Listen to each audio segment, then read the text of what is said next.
I'd say that the two things, one, it was a wonderful aspect of Intel, but I just brought it to life. One of Intel's core values when I worked there was informed risk taking. And informed risk taking is basically the mantra of Silicon Valley, right? You have to cannibalize your own product line. You disrupt yourself. So disruptions is part of the business model. And I internalized that.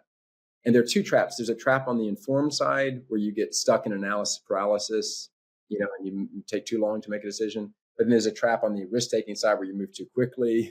This is almost more art than science. And so I was internalizing informed risk-taking, and I started thinking about my own life. Like, what does informed risk-taking look like in my life? And that was no longer working for someone.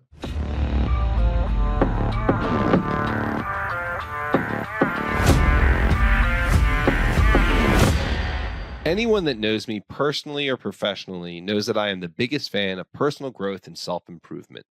Today on the show, we have my dear friend and personal mentor, Charles Scott. Charles is a former Intel Corporation executive turned mentor to business leaders across the country. From cycling across Japan with his 8-year-old son to mentoring ambitious executives around the world, Charles unpacks the power of following the nudge and embracing discomfort to design a life filled with fulfillment and vitality. If you've ever asked the question, is there all that this is to life? This is an episode you do not want to miss. Hey, everybody. Welcome to Going Beyond the Deal. Today, I have my personal executive mentor, Charles Scott, on the call with us today.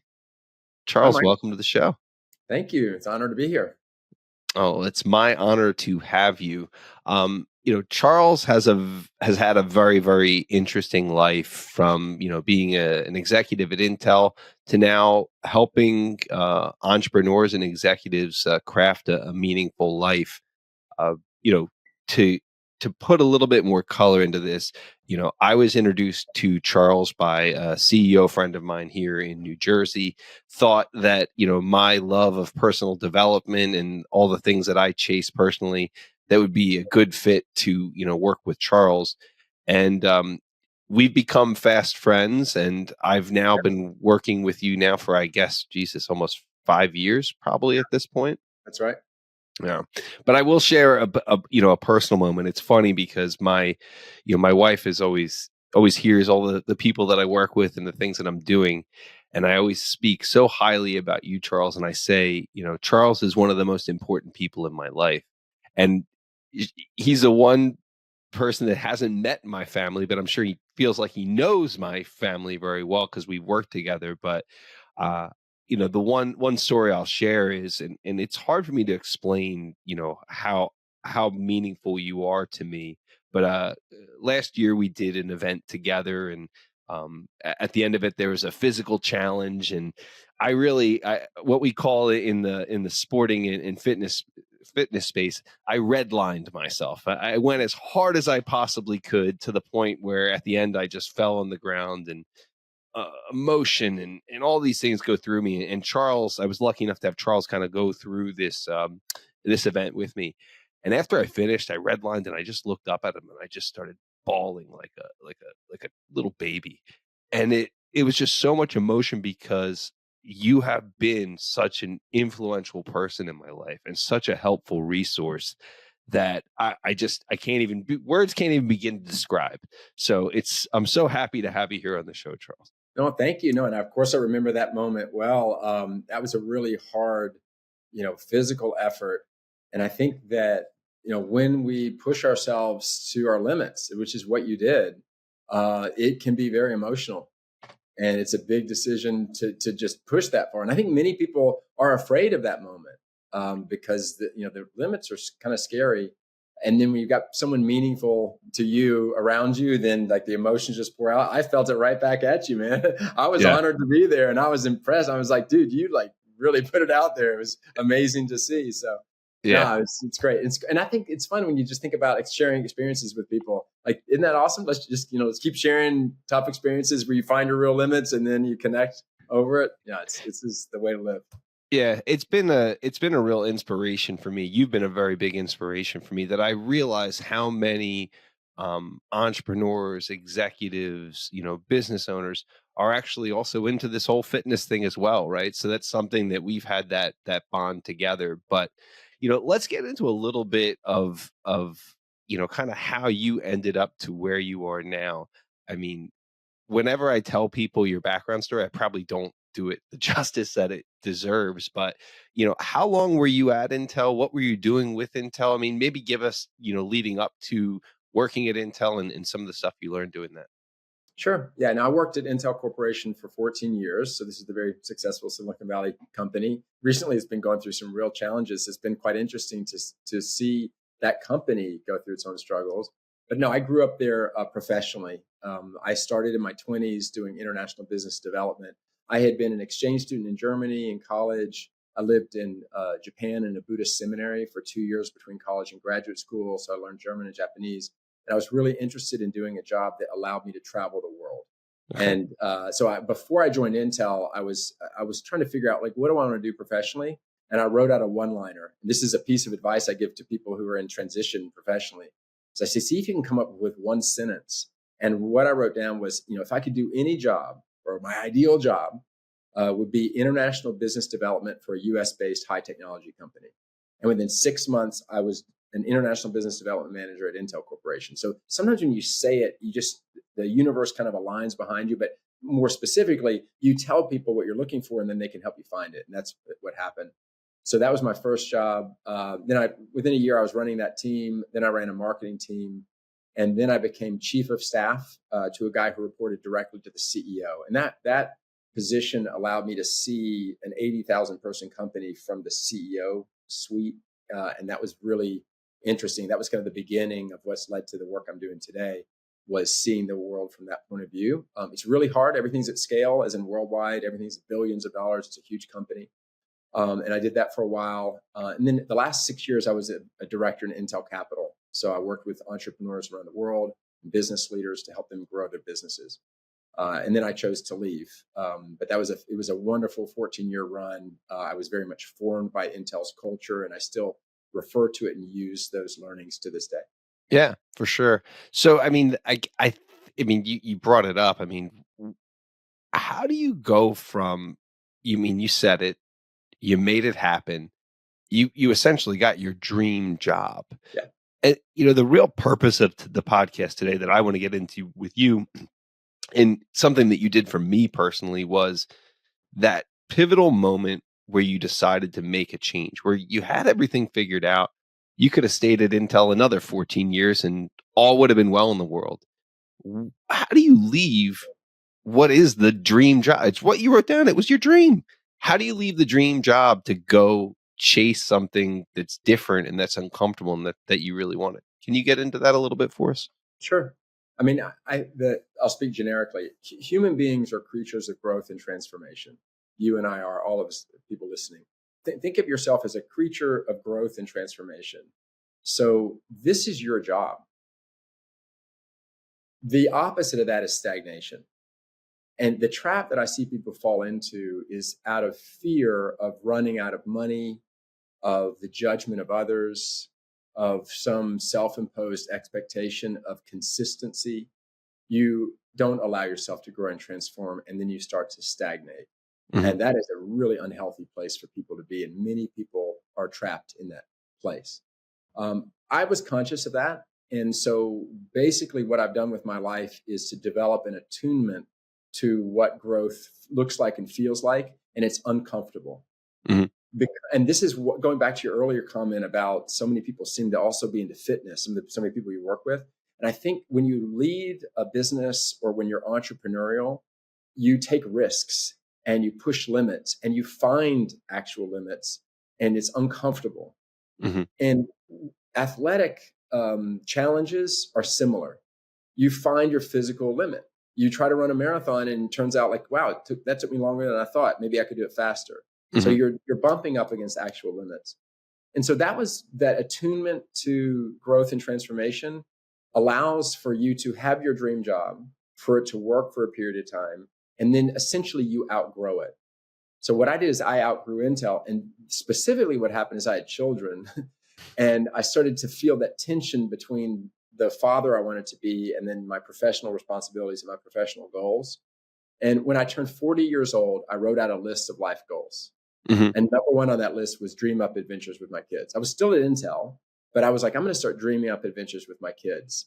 And that was the beginning of an opening that created a whole new path. And now looking back, I know exactly what it was. Back then, I just trusted the nudge of like, somehow this is important. I'm going to follow this and see where it goes. And wow, it went somewhere completely unexpected to me, but that ended up disrupting and completely turning over. And I reinvented my professional identity. It's interesting you talk about the nudge. I've really been diving into this deeper.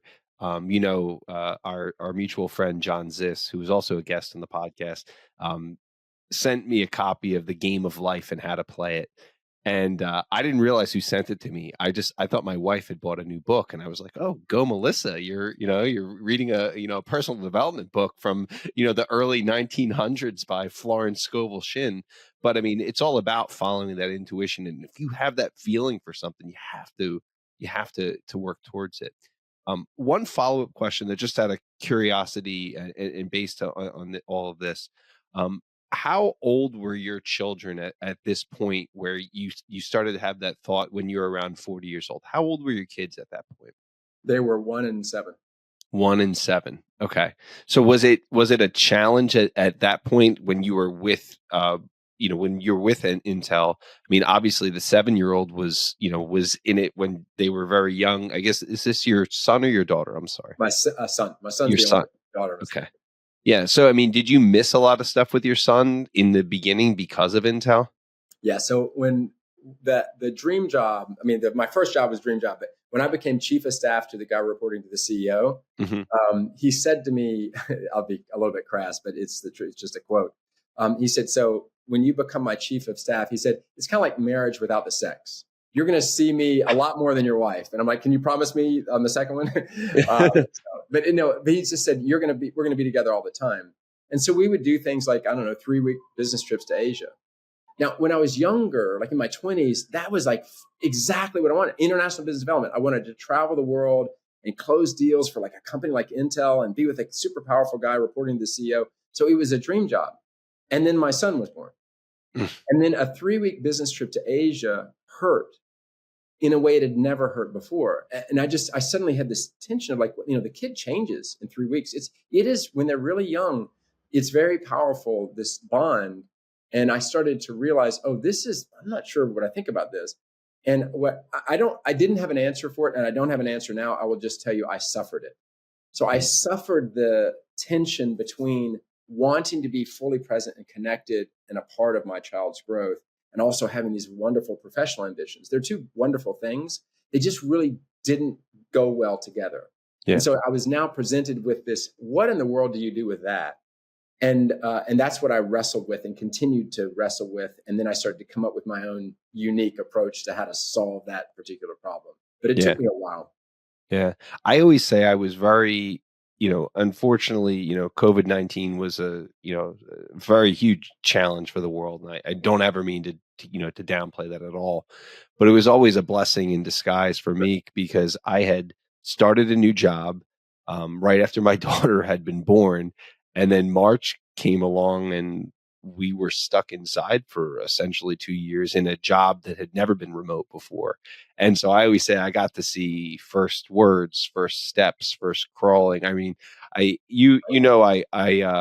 host a dinner series for middle market CEOs and middle market CFOs, and I remember doing this virtually, and my wife coming out and saying, "She's about to walk," and you're like, "Oh my God, she's about to walk." Guys, time out. I'm going to go see my kid walk for the first time. And everybody understood, at Of that point. course. Yeah. Yeah, Which that's is one of the pretty gifts awesome. of COVID was it allowed us to be less formal and that Yeah. kind of thing. I was actually doing a virtual talk to a group of CEOs, and my daughter just walked right into my office and was like, "Dad, can I have the donut that's in the kitchen?" And I'm like, I'm literally in the middle of a keynote, but oh sure. And everybody just starts. I'm like, for those of you who have children, you know what that just was. And it's all good. It's all Yeah. good, and it's lovely, and it's totally fine, and people appreciate it. So, but there's just a balance between that and then being professional and meeting your professional expectations, of course. It's always a tension. So, that pivotal moment of transition for you was just realizing that you were missing a lot with your kids. I mean, Mhm. what was the, you know, what is some of the stuff at, the other things at Intel that, maybe made you want to change at all, or think about changing? What, it sounds like, you had been on this path for quite a long time. I mean, was there anything behind the scenes that, that were lacking for you, that you felt that draw outside of your kids, or was it mostly just from your children? No, no, of course there was more to it. I'd say that the two things, one, it was a wonderful aspect of Intel, but I just brought it to life. One of Intel's core values when I worked there was informed risk taking. And informed risk taking is basically the mantra of Silicon Valley, right? Hmm. You have to cannibalize your own product line. You disrupt yourself. So disruptions is part of the business model. And I internalized that. And there are two traps. There's a trap on the informed side where you get stuck in analysis paralysis, Hmm. and you take too long to make a decision. But then there's a trap on the risk taking side where you move too quickly. This is almost more art than science. Yeah. And so I was internalizing informed risk taking, and I started thinking about my own life. Like, what does informed risk taking look like in my life? And that was no longer working for someone. So the other behind the scenes thing is I just got to a point where I didn't like having a boss. I Okay. just don't like having someone above me in a hierarchy who can tell me what to do. And I wanted it early in my career because I needed it. Yep. And it was very helpful to work for a place that was teaching me core values and skills that were useful. And they are. I use Intel stuff to this day and I'm very happy to have worked there. And it was great to have bosses who would challenge me and teach me things and set a really high bar. But then I just got to a point where I wanted to be entrepreneurial. And so being a director at Intel Capital helped because I was being exposed every day to people who were taking informed risks and who were building things. So I kind of caught the bug. I got Yeah. the entrepreneurial bug of leaving the safe. I was about to say safety, but that's not necessarily the right word because you can be fired. I mean, it's not totally safe, but leaving the pre created structure that someone gave me that I just need to succeed in. It's almost like being in school. Just try to get A's in school, but Yeah. you don't choose it. They give it to you, and then you have to succeed within it. And I was like, what if I blast that whole structure and create my own structure? What if I create my own definitions of success and my own professional identity? That's really hard to do, but deeply meaningful. And it's essentially, for me, it was the second adulthood. The second half of my life was going to be one where I was creating the structure instead of succeeding within a structure someone else created. So that was what the boss represented to me. Hmm. Uh, and that was my growth path, was to try to see if I could make it. And my God, was it hard. Yeah. I have I to can say, only that is imagine. a hard path. It's funny that I think we've talked about this before. It's just interesting for the listeners to hear as well. But I remember listening to a podcast with, I think it was like Tony Robbins or, somebody like that. And they said that there's this pivotal time in your life when you're around maybe 40 to 43 years old, where it's like you finally have gained enough experience in your life and you've gone through enough things where you start to kind of realize, okay, you've had some financial success at this point, you have a family life, all these things that you're starting to craft, and then finally you kind of figure it all out, and that's usually like this jumping off point. I know it happened to me personally, and I was like, wow, this is so weird. I mean, this is exactly what he said was going to happen. But I Sure. mean, without, we've been kind of dancing around this. So what the hell did you decide to do? You left Intel. What'd you do? Well, and I'll preface it by saying, I mean, there's a lot of work around this. There's spiritual traditions that talk about this. If you study Carl Jung, he calls this the midlife transition. And this was when Carl Jung and Freud, he was basically the protege of Freud, but then he broke with him in his late 30s.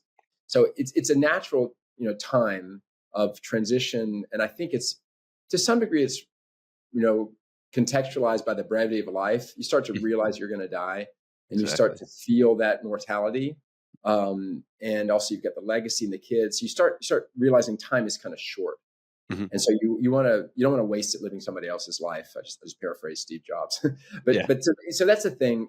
As you start becoming attuned to this, there's a lot of language around this and traditions around it and intellectual frameworks. What I did is I didn't leave at first. I just honored what I had written down when I turned 40, which was dream up adventures with my kids. So I decided to cycle the length of Japan with my 8-year-old son. And my daughter was 2 by that point, and I thought she was a little too young. So I just went with my 8-year-old son. And I took 2 months off. This was summer of '09.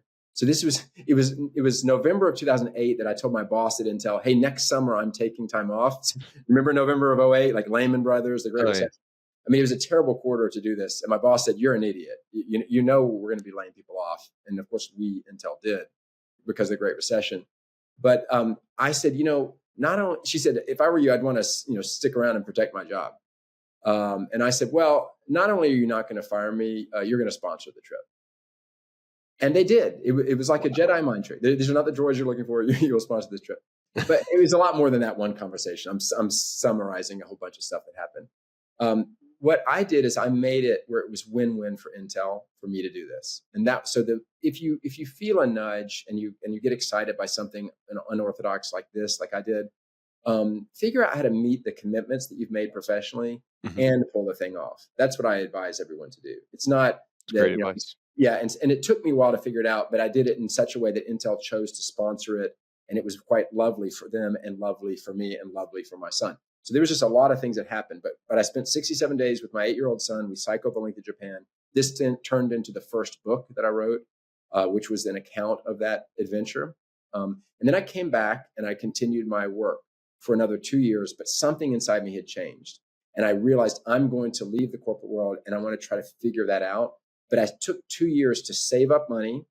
I trained my replacement, right? I gave my boss 9 months notice. I did not burn that bridge.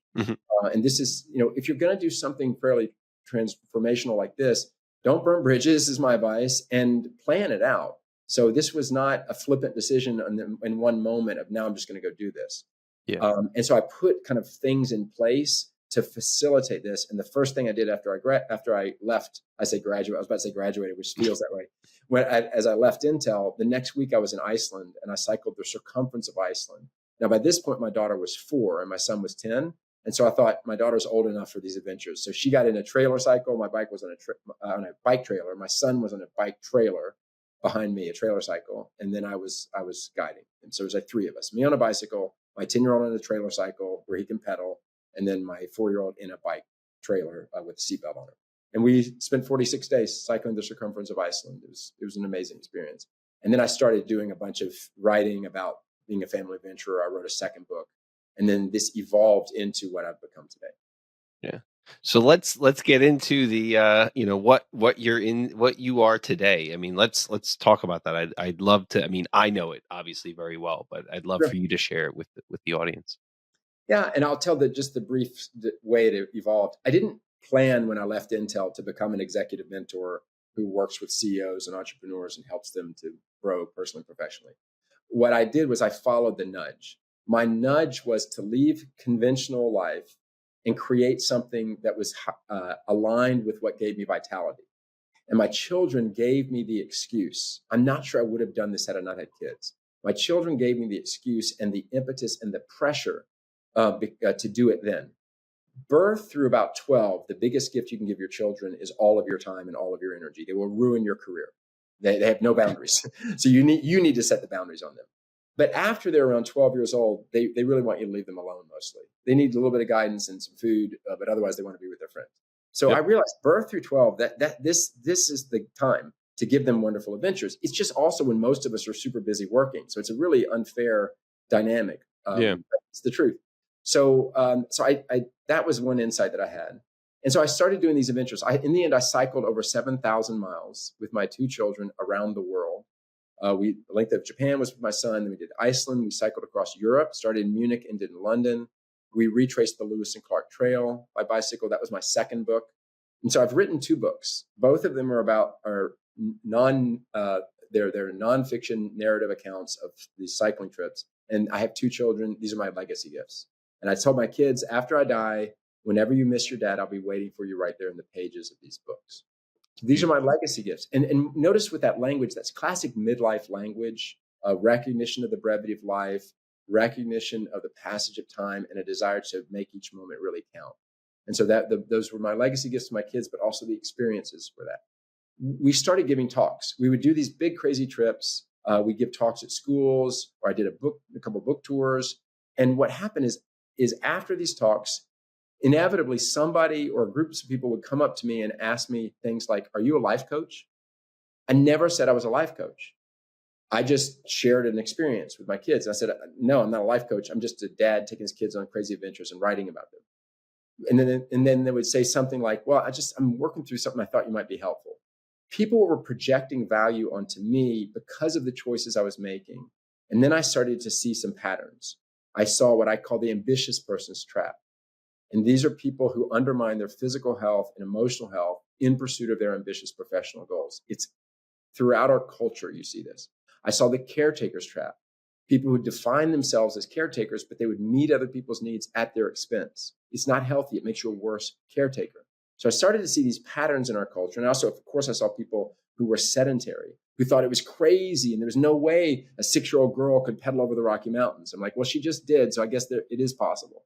But of course, she was on a trailer cycle. I didn't put my 6-year-old on her own bicycle and ask her to ride over mountains. That would be stupid. So there's a way to do this right and there's a way to do this wrong. And that's my job as a parent, to understand this distinction. But what I was giving my kids was this wonderful experience of meaningful discomfort, right? And the thing that I started to see is how I could be of service to others. And I didn't become a life coach, but I started to build a business model where I could actually share a framework that helped people to tap into what gives them vitality. That was the through line. What I was doing is I was doing the exact opposite of stagnating. I was taking informed risks to live full of vitality. And people were like, can I have a little bit of that? And at first I'm like, sure, I don't know, I guess I don't. And then I started to figure out, sure. And here's how you do it now, and follow this. And so I created a structure around it and then attracted the people who saw some value in me for them. And I built a business model and a professional identity. And I gave myself the title executive mentor because that was what I wanted to focus on for this kind of category of people who are risk takers and growth oriented. And then I've been doing it for years. And it's been deeply satisfying to basically be of service to others by living full of vitality myself. No, that's absolutely amazing. I mean, I have received this gift, so I can certainly, appreciate it. I mean, i- what are some actionable, the ambitious person's trap is it's a very real thing. We've all struggled with it as professionals. Can you give, maybe some insights of the kind of things that, you know, people should be thinking about on a regular basis that they're not? Sure. If it's specifically to avoid the ambitious person's trap, the key is to understand that your physical health and your emotional health are not nice to have afterthoughts. They are the beginning. They're the foundation. So you start with your physical health and emotional health, and with that solid foundation, then you hit all of your ambitious professional goals. And what's interesting about it is when you do this, you can set even more ambitious professional goals. You will accomplish more. And so the reverse logic, the way that many people think, is they don't have time to exercise and they don't have time to get enough sleep. There's not enough hours in the day. And what they've lost is the recognition. It's like a mistaken strategic thought. You Mhm. think the harder I work, the more successful I will be. And hard work is the answer, by the way, until it isn't. Yep. So there's an until it isn't line. So hard work serves you until it doesn't. Hard work is the answer until it isn't. And the ambitious person's trap are the people who've crossed over this line and now they're undermining their physical and emotional health. So what you do is instead begin with physical health, emotional health. Just this is a premise, and you invest in that, and then you start doing everything professionally. But the problem is time and energy are finite. So the investment in your physical health, emotional health. Physical health would be regular exercise, and emotional health would be investment in your love relationships and your friendships. So having a social life, right? And also doing work on understanding mindset traps. There's just a lot of work. There's time and energy required in both of these. That's time and energy you're not making money. I get it. So there's an opportunity cost. But those things will allow you, when you are working, to make more money, actually. The key is to have a clear priority list. So when we shift to just the professional side, I work with people on identifying with great clarity what is the best use of their finite time and energy to produce the money that they want to make and to be the professional that they want to be. And then you have to let go of a bunch of things. There's a line below which certain things don't happen that you might have gotten to if you gave it more time, but you won't get to. And the things above the line are strategically powerful. And this is essentially delegating. You need to learn how to delegate and to prioritize. With delegation, prioritization, with a clear foundation of physical health, emotional health, it's amazing what you can accomplish. Yeah.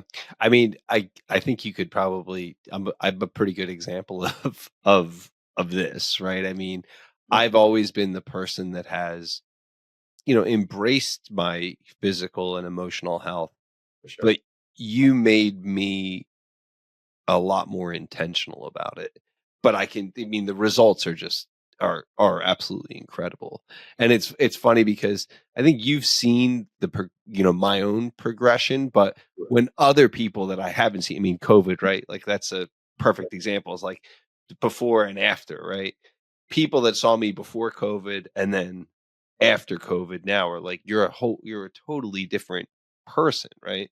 But I've always been a big believer in being intentional about your physical and emotional health. The one thing that I really wanted to get into with you today was how would someone, that's starting to feel that pull or that nudge, how do you go about starting to kind of put a light on that personally and start to explore this more? Because to get into my own story here, people know this. I spent a 20-year career in commercial banking, commercial finance, and then decided like, hey, I feel something pulling me in a different direction, and that's when I went into investment banking. And that's where, of course, first call I make is to Charles Scott to say like, okay, you did this. How did you start to do the poll? And you went through a lot of these different things that you went through personally with me. And hey, let's save up. Protect yourself. You don't make stupid, uninformed choices. But what is something that the listeners that are starting to feel that nudge or that pull? How should they go about that? How should they look at it? How should they start to figure out what's next? Sure, and it's a wonderful question, and that you were highlighting the word intentional before. Intentional is a great word. So if you can combine vitality and intentional, these are really interesting words to dig into. Like, what does vitality look like to you, and how do you intentionally, seek it out? Those are good starting point questions. Well, can we start by just saying for you real quick, can you define vitality? Oh, Just sure. for just I want to hear your definition of Yeah, yeah. vitality. So people look at it different ways. Of course, no, and it's a word, and we could get semantic about it. The I define vitality as life energy, being engaged in the very thing that gives you joy. It's the combination of what excites and intimidates you. If something excites you, it's your authentic self in full expression. By definition, you're excited by it. And if something intimidates you, it's likely to push you beyond your perceived limits. We disable ourselves with our perceived limits, but going beyond your perceived limits is where growth occurs, where resilience is born. So the combination of being excited by something, that means it's core to you, and intimidated means there's a growth path. That's what vitality looks like, right? So at its simplest level, it's your life energy, and only you can know what gives you vitality. So I gave you a kind of a generic overview, but it's going to be different for each person. And that's the work I do. Is the homework assignment I give them is make out a list of 5 things that excite you and 5 things that intimidate you about the 5 things that excite you. Like see if you can identify what intimidates you about what excites you. And that's the beginning of trying to put words and actions around vitality. Is that Very fair? cool. Yeah, no, no, that's fair. That's fair. So, I mean, besides the 5 and 5, I mean, Yeah. what else? Like, how can someone start to explore this more? Got it. Okay, so notice I said if something excites you, it's your authentic self in full expression. So when I say authentic self, I don't mean some hippy dippy version of something you discover like on a trip. I mean that this is you and what your growth path, and the way it emerges is through nudges. We all get nudges, and Mhm, the nudges are our authentic self trying to give us some information. mhm, The problem with nudges is they don't give you the information you need to act. They're more like gadflies. They just nudge you. They mess with you. It's like being poked. But yeah, it's just that's all that's happening. So my first piece of advice on this is to listen to your nudges. Some people repress their nudges. So the mistake would be to ignore your nudges. Your nudges are trying to tell you something. mhm, But the problem with them is they don't give you the answer. They just mess with you. So what nudges do is they give you the energy to do the work to figure out what is this nudge all about? Why do I have a nudge? And now you have to go do that work. And sometimes it's not until much later, even like a later life stage, that you finally can find the words to explain what the nudge was all about. And mhm, so the skill that I've worked on cultivating in my own life and that I've encouraged other people to do, listen to the nudge, meaning use the energy to then study, why do I have a nudge? And then come up with an action that's incremental. What is this the first next step you can take from this nudge? If you try to give me the full path all the way to the end, it's too overwhelming, it's too much, and you can't really know. You kind of Yeah. live into the answer, but don't repress the nudge, pay attention to it. And then specifically what you do is you talk about it, you write about it, you read books about it, you listen to podcasts like this about it, you Yeah. have epiphanies where you're like, maybe this is what's going on. Take all of the self-assessments, see if you can start to figure yourself out. In other words, it's an investment in self-knowledge. And the greater clarity you have around your self-knowledge, the greater your ability to take those incremental steps to bring yourself into a kind of alignment Hmm. with how you pay the bills, being aligned with the person you want to be and that the nudge is kind of guiding you to be. And Yeah. over time, these things, the alignment feels great because you're making lots of money, but you're also full of vitality. And that's the kind of nirvana state that I try to help people get to. Got it. Got it. Now, I mean, I don't want to, dumb this down too much, but Yeah, there's a lot of people that are just painfully not self-aware, so they don't even recognize these sure, nudges sure, coming about. So, I mean, could you give an example of maybe a nudge that someone that maybe someone that you've worked with in the past has sure. felt? Yeah. Sure, I'll give you a personal life and a professional life. So, I'll make it as kind of simple as possible. Have you ever been dating a person? Like you start dating a person, Hmm. and something feels off. Yeah. It just something feels off. Yeah. But you've been on 5 dates with them, and you don't want to be rude, and so you just kind of keep going, Yep. and you ignore that something feels off. Yep. And then you're together 6 months, and they're starting to get really serious, and just something feels off. Now, what some people do is they ignore it, and then the day before the wedding, they have a freak out and they ditch the guy at the altar, right? So that's an example of it. You should have listened to your inner warning system way earlier. Or the other is the pattern where you're dating. You had a terrible relationship, you end it. Thankfully, you date another person, have a similar ending, and then you start to realize, oh, I'm attracting a certain type of person. So the key is to take ownership of your role in this. Hmm. So if you keep blaming all the narcissists you go out with, what's interesting is you're on your fifth narcissist. There's one consistent player in these narcissists, right? It's you. So look for the patterns in your own behavior. And so that would be it on the personal side. On the professional side, the thing to think about is, are you growing and learning in your position? Hmm. And what does growth and learning look like? And so this would be someone who is doing well in their job, and they're making enough money to pay the bills. And so on paper, they are successful. So everyone's like, wow, congratulations, you made it, at your house and all this. But inside, they feel kind of blah. Yep. And that's all. It's just, I don't know, I just feel kind of blah. They're not motivated, in other Yeah. words. And so lack of motivation, lack of excitement. So when you drive to work, it's just kind of like, well, another day. That would be an example of not vitality. That would be stagnation. And so you're comfortable, but there's no real challenge or growth path for you professionally. And in that case, most people I work with don't change their spouse, don't change their house, and don't change their job.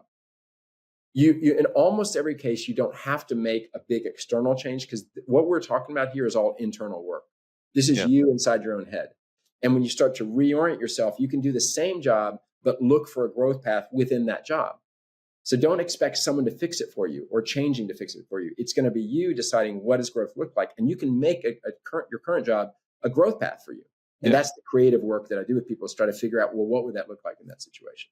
And I can speak to that too, because when I started to feel the nudge and I wanted to start exploring that nudge, I came to you and it wasn't like, okay, Michael, you should quit your job and, become an astronaut like you always wanted to. And, forget your family and paying the bills. Just, it'll all work out.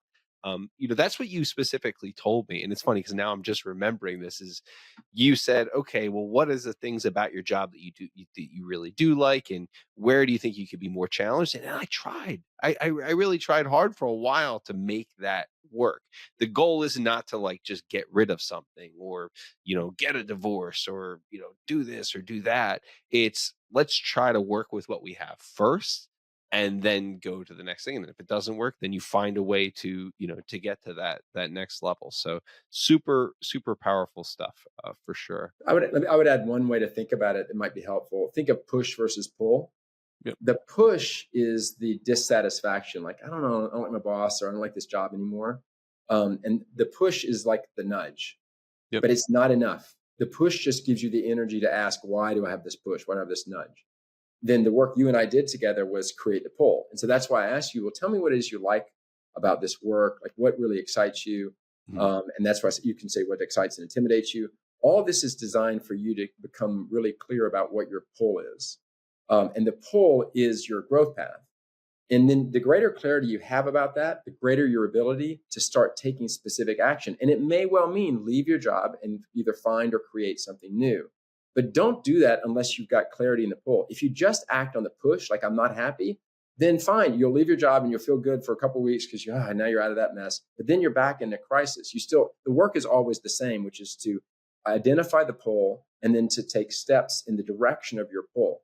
And then that allows you to negotiate with the world because everybody has some agenda. And if you Yeah. don't have your own agenda, which is essentially your pull, you'll just be responding to what other people want from you. And then you'll find yourself this way. The Yeah. example where this happens is someone who needs to retire. It's near the end of their professional life.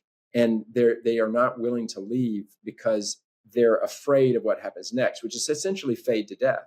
So I have Mhm. great sympathy for people who resist retirement because then what am I? So what they've done is they've wrapped up their identity too much in their professional role and that title and that industry. And so the work I do with them is tell me the pull, like what gives you vitality. And then what will happen is they'll start becoming really clear about what their post-retirement life might look like. And it's Mhm. not hitting the golf course every day and it's not sitting by a pool drinking. It Yeah. is something meaningful to them. And once they get that, what happens is then they want to leave sooner. Once they wrap their head around the pull, now it's not fade to death. It's actually vitality again. So every phase of life, the watchword is vitality. It Mhm. just changes because you're a creature of growth and transformation. So it requires work each time. Yeah. So I mean, I don't want to tie this too much to, fitness and things like that. But, the one thing that I wanted to ask you about is, with my own fitness, and you and I've talked about this before, is that I always kind of set up checkpoints throughout the year where I can just take a good look in the mirror, you know, Literally, physically and metaphorically, literally, right? yeah, Just to see kind of where I'm at with things and okay, do I need to pivot at that point? yeah, Is there something that people should do on a regular basis, just as like a pulse check to say, like, do I feel vitality? Like, I'm sorry, I'm a checklist sure. person, right? So I want Yeah, to be able to know, like, on a monthly basis or a quarterly basis, like, should people be asking this question? Because unfortunately, people just will keep living their lives and doing the same things over again without that, pulse check. Do you recommend, to do that on a regular basis? yeah. And I would say that that's essentially strategic thinking or strategic planning Yeah. is putting in place some vision with some metrics. When I was at Intel, we called them as measured by. So Yeah. what I do, let me just give you myself as an example. But my Perfect. short answer is yes, yes. You should do exactly what you just said. All of us.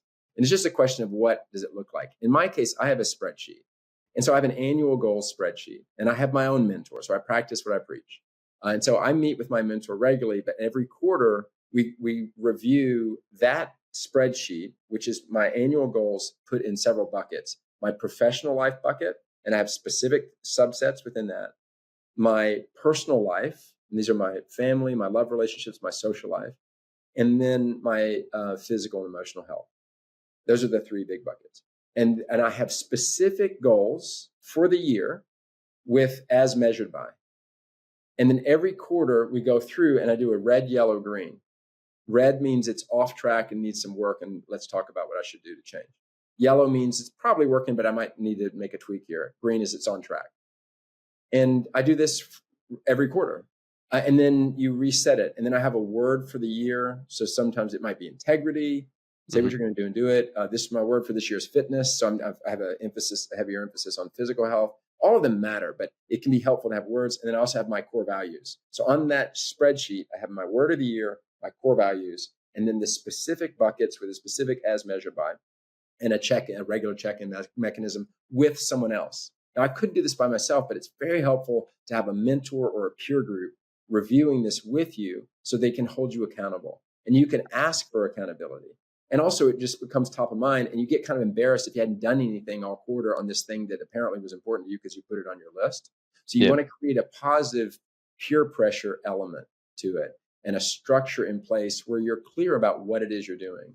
This takes time. This takes work. But to your point, if you don't do this, then you'll just find yourself kind of at the end of a whip at whatever the latest, demand is on you, Yep. whatever expectations someone else has created for you.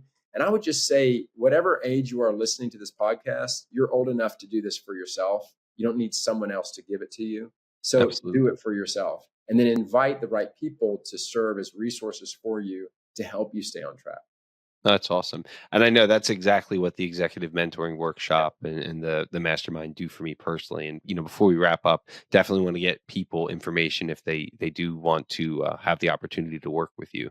But before we wrap up, I'd love to get just some actionable advice that you would give to, any professionals, executives that are listening today. What is some low hanging fruit that somebody could start doing right now to really start changing, the path of their life? Yeah. So read books. So there's so much stuff out there. We live in this incredible time where it's kind of endless. Oh yeah, So one would be read books if you're into that, and find your. I will not overwhelm you with a list, but I have. Whenever I'm working with people, I'm like, "Have you read this book? How about this book?"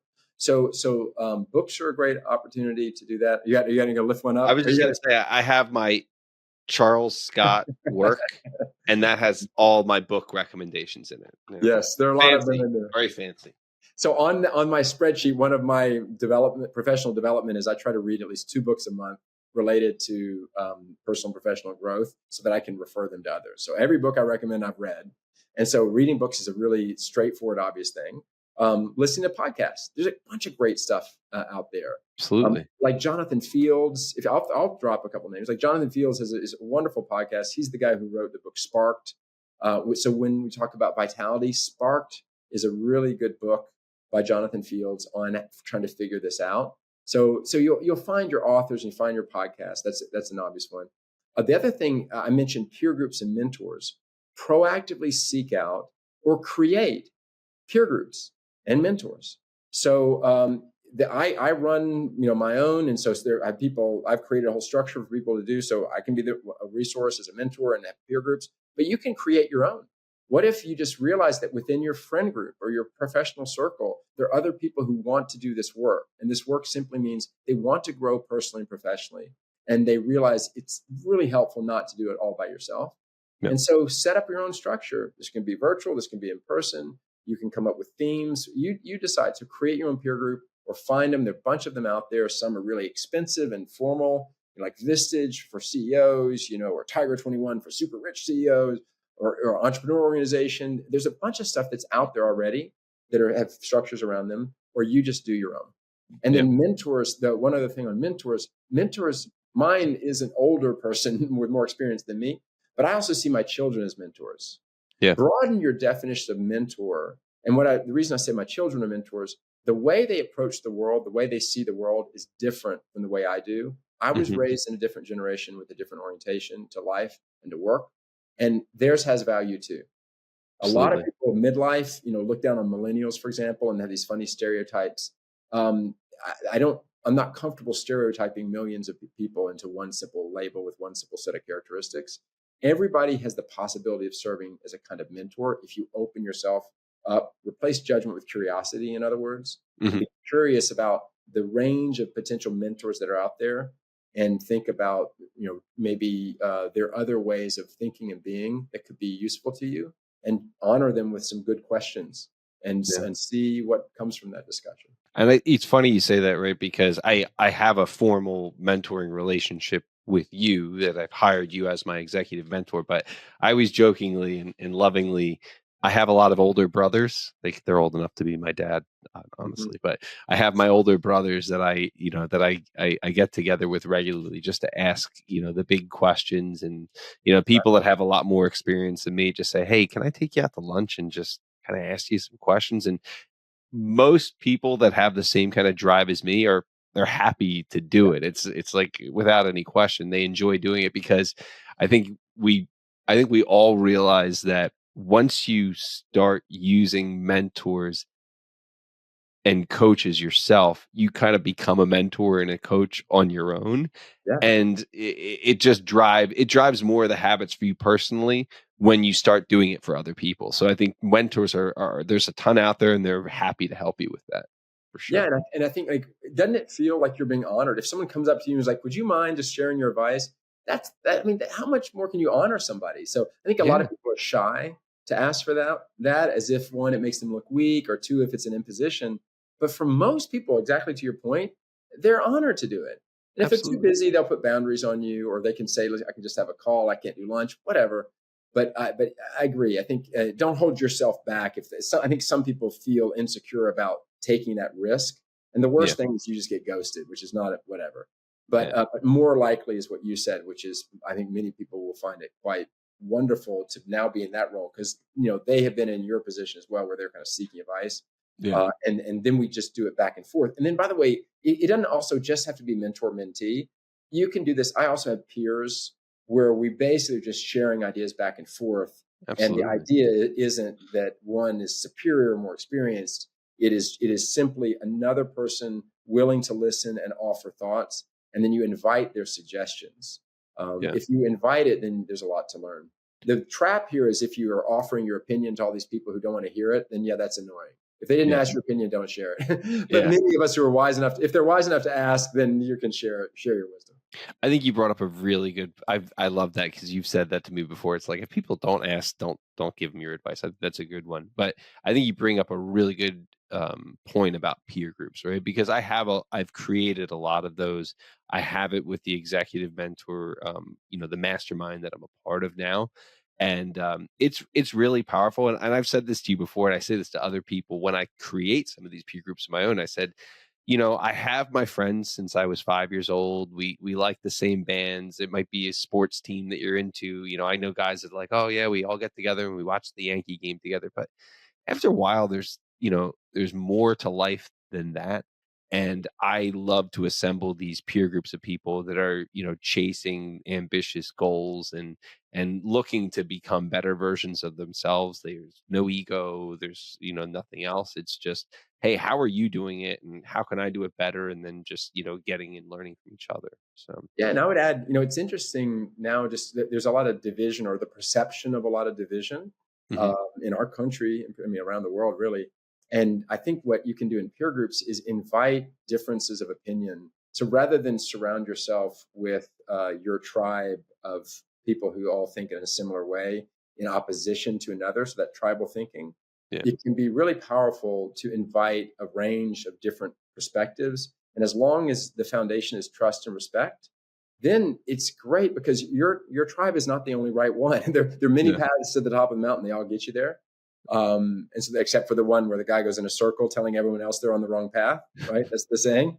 yep, So investigate other perspectives, and that I think is really wonderful. So in my peer groups, for example, I don't have everybody's not like a CEO with X number of revenue yep, dollars or something like that. It's a whole range, and sometimes you'll have a 65-year-old and then a 28-year-old in the same peer group that I've created, yep, and it's because the orientation I'm looking for is that you're oriented towards personal and professional growth, and you're willing to do the work. And for whatever reason, you think I'm a helpful resource. That's the commonality of everybody I work with, yeah, rather than trying to put people into buckets of similar thought or similar identity. And that can be really freeing for you, and to be open to a very different perspective, and to see it see things from different angles. It turns out, what I've experienced that way, the vast majority of us agree on the vast majority of things. yep, This division, that's why I said the apparent division, it's not real. It's a yeah, business model that's designed to get us riled up to vote a certain way. But yeah, actually, what's going on is we are very similar. Everybody I work with loves their children. Everybody I work with has some insecurity. Everybody I work with wants to grow and not stagnate. Yeah, and it's true across the board on so many different things. And then when you see that common humanity, the differences are just interesting, and they're just different approaches and perspective that have their own legitimate points of view, just different. And then yeah. you're like, maybe you try this one time or the other. So that's another aspect of peer groups, is you don't just go for who are replicants of me. Yeah. Yeah. No, absolutely.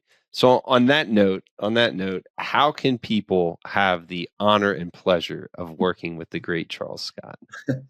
Well, thank you for that compliment. I wouldn't call myself great, but I would say my entire goal is to be a helpful resource to people. The business model that I developed is old school. I mean, I'm not on social media and using that as a platform at all. I do have a website, and the website is executivementorcharlesscott.com. And so there is a place where people can go to hear about me. But the main way that people hear about me is this.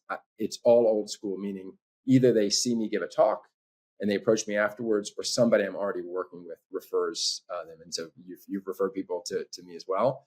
So what I would just say, if somebody thinks from this conversation that I could be a helpful resource for them, I'm always open to serving that role. The next step would be to just send me an email. My email is charles@executivementorcharlesscott.com. And the first thing I do is I have a 1 hour call. It's where I ask you to answer 12 diagnostic questions. So answer them in writing, and we spend an hour together on the phone. And at the end of the call, you'll have a sense of what it's like to work with me. I'll have a sense of what issues matter to you. And if it looks like it's a good fit, then I'll explain the next step, which is basically to take my foundational course that I offer every quarter. And then it builds from there. And then I work with people like you just for years and years, and continue to grow together. The insight I had about myself is I love getting to know people and going deep over periods of time. So this is essentially deep relationship building in meaningful ways, as opposed to scaling out and having an impact on lots and lots of people, which is why I'm not active on social media. I'm interested more in the connection and going deeper. So that's the model that I developed. No, and it's a wonderful model. I've been a part of it for quite a long time. I want to be known as the best referral source to Charles Scott. Eventually, I will be able to take that. But Charles, you have changed my life as a professional. You've changed my life personally. You've helped me improve my relationships in my life, and where I am today, it couldn't have been done without the work that we've done, together. And I love you and I appreciate you. And I would highly recommend any of our listeners to reach out to Charles if they're feeling that nudge of kind of taking things to the next level. So I appreciate your time, good sir. Thank you, Michael. Love you right back and respect you right back. And you should be proud of yourself. It's been really wonderful to be a part of your journey and to witness you intentionally focusing on becoming the father and husband you want to be, the professional you want to be, and taking risks. It's not easy work. And my goodness, have you reaped the rewards of taking those risks and doing that hard work. So it's an honor to be a part of the path with you, buddy. Thank you so much. Well, everybody, thank you for joining us today. If you want more information on Charles, check out www.executivementorcharlesscott.com, where you can send Charles an email directly at charles@executivementorcharlesscott.com. I'll have that in the show notes for you as well. Charles, thanks for joining us today. My pleasure. It was an honor.